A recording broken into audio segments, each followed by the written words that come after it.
Praise the Lord. Hallelujah. പ്രിയ സഹോദരങ്ങളെ, ഈ സാബത്തിൽ ബലിയർപ്പിച്ച് പ്രാർത്ഥിച്ച് മിനിഞ്ഞാന്ന് ഈശോയുടെ തിരുഹൃദയ തിരുനാള്, ഇന്നലെ പരിശുദ്ധ അമ്മയുടെ വിമല ഹൃദയ തിരുനാള്, ഇന്ന് സാബത്തിൽ ബലിയർപ്പിച്ച് പ്രാർത്ഥിച്ചിട്ടാണ് ഈ വീഡിയോ കാണുന്നതെന്ന് അച്ഛനറിയാം.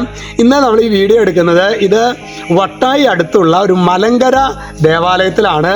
അവിടെ ഒരു ബഹുമാനപ്പെട്ട സിസ്റ്റർ അമേലിയ എന്ന് പറയുന്ന സിസ്റ്ററിൻ്റെ പ്രൊഫഷനാണ് ഇന്ന്. അപ്പോൾ ശരിക്കും ആ ഒരു ശുശ്രൂഷയിൽ പങ്കെടുക്കാനായിട്ട് വന്നതാണ്. Praise the Lord. ഹല്ലേലൂയ. ഇന്ന് നമ്മൾ ധ്യാനിക്കുന്നത്, പിന്നെ മഴയും പരിപാടികളൊക്കെ ആയിട്ട് കാലത്തെ കുർബാനയൊക്കെ കുറേ പേരുടെ മുടങ്ങി കിടക്കുകയാണെന്നൊക്കെ പറയുണ്ടായി. നോക്കിയേ, ആത്മീയതയ്ക്ക് ശരിക്കും മുടക്കില്ല.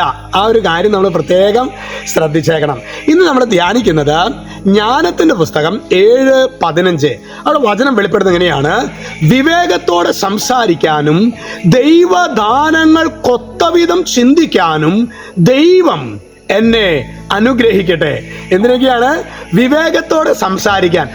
ആരെ, എങ്ങനെ, ആരോട്, ഏത് രീതിയിൽ പറയണം, അതാണ് വിവേകത്തോടെ സംസാരിക്കാനും ദൈവദാനങ്ങൾക്കൊത്ത വിധം ചിന്തിക്കുവാനും.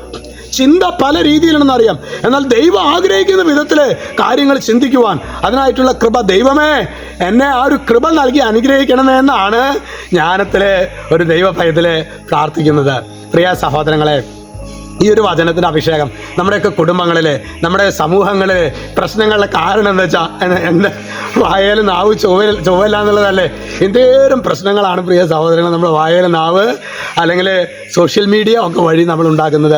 അതുകൊണ്ട് നമുക്ക് പ്രത്യേകമായിട്ട് ഇതൊരു കൃപയാണ് പ്രിയ സഹോദരങ്ങളെ. ഈ ജ്ഞാനത്തിൻ്റെ 7:15 ഒരു കൃപയാണ്. ഈ കൃപയിൽ നിറയപ്പെടാനായിട്ട് നമുക്ക് ആഗ്രഹിക്കാം. ഈശോ നമ്മൾ എല്ലാവരെയും സമൃദ്ധമായിട്ട് അനുഗ്രഹിക്കട്ടെ. രക്ഷിതാവായ യേശുക്രിസ്തുവിൻ്റെ നാമത്തിൽ ആശീർവദിക്കുന്നു, ഇപ്പോഴും എപ്പോഴും എന്നേക്കും. ആമേൻ.